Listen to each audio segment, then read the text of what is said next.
Vicente Lourenço es consultor económico. Vicente, buenas tardes, ¿cómo le va? Hola, ¿qué tal? Buenas tardes. Bueno, datos preocupantes, ¿eh? Todos los días damos estos datos que hablan de una contracción económica importante. Totalmente, una caída en la actividad.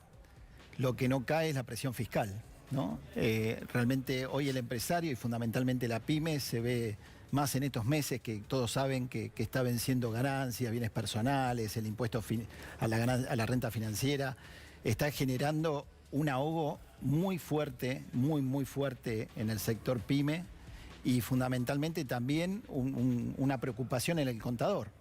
¿Por qué? Porque hoy el contador es la persona que está en el medio entre la deficitaria actividad que está teniendo la pyme y por otro lado los entes como la FIP que nos llenan de requisitos, de formularios que no funcionan vía web, es decir, es una mezcla casi explosiva, caída de la actividad y muchísima presión fiscal. ¿Sos, además de analista, sos consultor? Soy consultor pyme, consultor. sí, así soy contador público. O sea, ¿qué te consultan? ¿Dónde invertir, por ejemplo? No, para nada. Me consultan cómo sobrevivir a la crisis. Es decir, qué tienen que hacer para no cerrar o cómo tienen que hacer para levantar un poco la venta. ¿Qué decís? ¿Perdón? ¿Y vos qué decís? Cuando uno ve los datos de la economía, que cae la actividad económica, que cae estrepitosamente el consumo, que caen aspectos de la economía tan importantes como es la construcción, ¿qué les decís? La realidad es que hay que trabajar caso por caso, fundamentalmente en términos generales que hay que cuidar muchísimo los costos, muchísimo.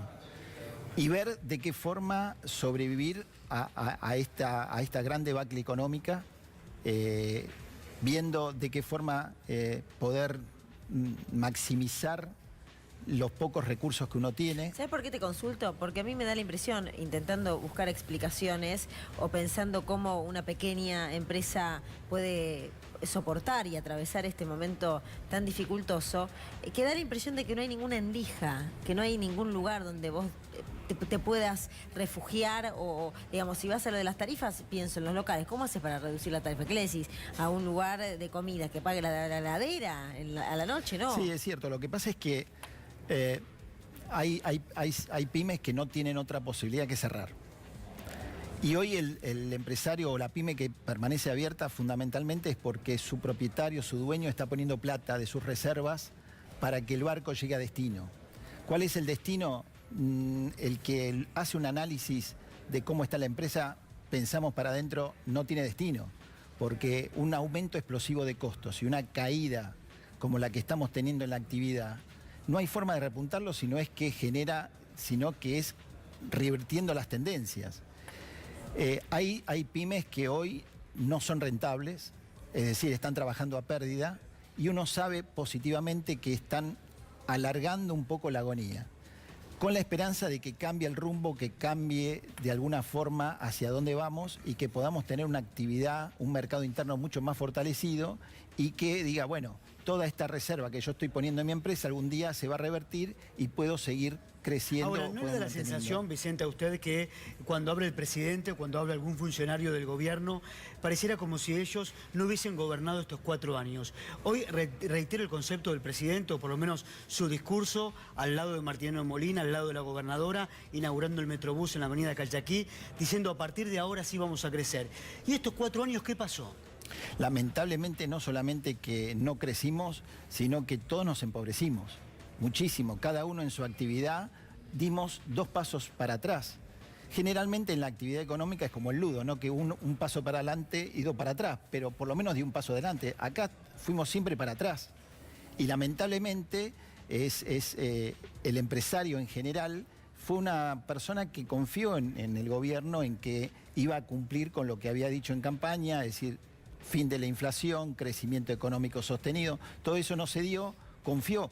El sector empresario en general, no nos olvidemos que blanqueó 130.000 millones de dólares. O sea, confió como nunca en este gobierno. Y lamentablemente no fue para nada. Muchísimas personas que blanquearon y ahora lo único que ven que han aumentado los impuestos a los bienes personales a partir del 2019 va a ser más caro para el que blanqueó también. Igual, Lourenço, no se aflija porque la mayoría de los que blanquearon lo hicieron sin costo y la plata la dejaron afuera, así que no van a tener mayor problema ahora en esta siguiente etapa, y dudo mucho que lo hayan blanqueado para traer la plata acá, invertirla en No actividades quiero productivas. contradecirte, porque por supuesto cada uno tiene sus conocidos, sus contactos, pero sabes que yo conozco mucha gente que tenía unos morlacos y que no la tenía por distintas circunstancias blanqueada. Por supuesto no es el gran capital, pero digo, a esos también hubo y hay Totalmente. defraudación. Desde por ya, lo los que dice. pequeños sí, me refiero a los 600 millones de la familia Sí, sí, presidencial, no, no, etcétera, claro, etcétera. eso es otro. A un nivel Pero digo, un hay poco... muchos que también confiaron, Sí, claro. que tenían un dinero, que blanquearon, que por distintas circunstancias no estaban en el mercado Claro, blanco. y que además va a salir confiaron, perjudicado. apostaron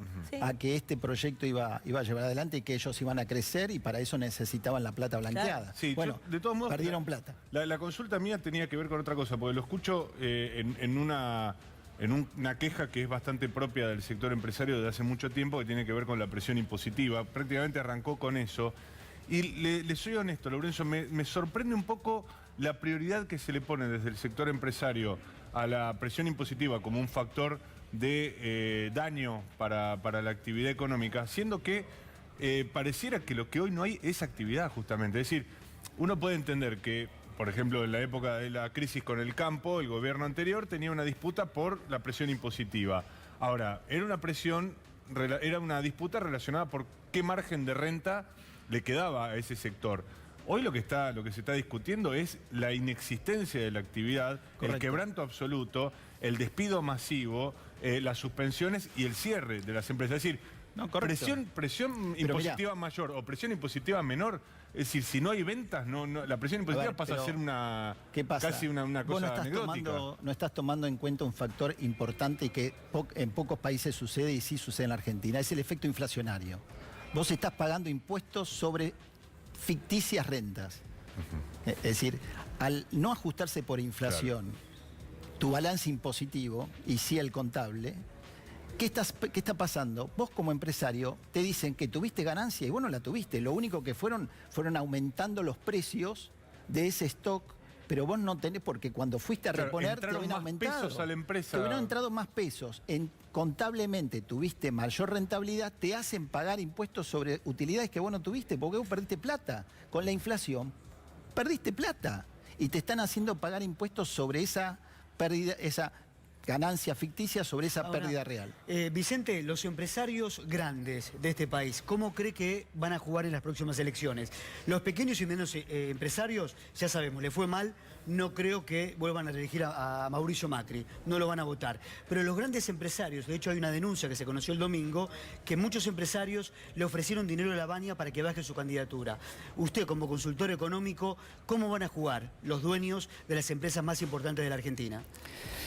Mira, la verdad que tendríamos que hacer futurología. Yo conozco la idiosincrasia del sector pequeño y mediano empresario. No conozco cómo se manejan y cómo piensan las grandes corporaciones. Lo que sí te digo es que hoy hay un pesimismo, un pesadumbre muy fuerte dentro de un sector que apostó mucho por este proyecto. Un sector que hoy se ve presionado porque lo estamos llamando como contador, quiero corregir, no soy consultor económico, soy contador público, consultor PYME, y nosotros lo estamos llamando porque, digamos, la situación de cuánto tiene que pagar por este impuesto ficticio, porque está pagando en base a inflación, el encargado somos nosotros como contadores. Y la realidad es que, por ejemplo, nuestro consejo profesional no nos está defendiendo de toda esa bruma de normativas y aplicativos web y cosas que además tenemos que lidiar también con el cliente diciéndole que tenemos que pagar un impuesto sobre un año que me dice, pero si vos sabés muy bien que yo perdí. Claro. Ahora, Vicente, cuando uno recién estaba prestando atención a los graf, y en realidad es algo que se menciona permanentemente, que un poco lo que decía mi compañero, que digamos, como hay poca generación en la economía, hay poca recaudación, porque eso todo tiene que ver y va de la mano. Si hay poca recaudación, el gobierno, por necesidad, por el Fondo Monetario, o por lo que filosóficamente considera, va a ajustarse más y va a recrudecer ese tipo de medidas fiscales. ¿Qué puede hacer? Realmente no soy economista para contestar como corresponde esa pregunta, pero me imagino yo que lo que tiene que revertir es el círculo vicioso a virtuoso. Hay muchas veces que con política económica revertís esa situación, le das a tu mercado interno un dinamismo que ahora no lo tiene, se va secando de a poco. Digamos, ¿cómo va a recaudar más? Que ahí sí puede estar la parte más del contador. ¿Con qué otros impuestos? No, la realidad es que uno no tiene que buscar otros impuestos. Vos pensás que hoy el empresario pyme convive con impuestos que vos lo tenés que pagar aún perdiendo. Impuesto a los ingresos brutos, vos pagás por la venta, pierdas o ganes. Por ejemplo, y te puedo asegurar que la conducta fiscal que están teniendo las provincias, fundamentalmente con el sector pyme, porque le recauda antes de que venza el impuesto, es decir, yo voy, deposito plata en mi cuenta, me saca Tucumán, me saca Córdoba, a cuenta de un impuesto que yo voy a tener que pagar el mes que viene. Pero por eso es mi Habiendo pregunta, perdido. ¿cómo va a ser? La realidad es que yo creo que se necesita un plan económico que ante todo fortalezca el mercado interno, que es la forma de poder empezar a recaudar más por parte del Estado. Pero si vos seguís Pero un modelo que sea la antítesis de este, ¿no?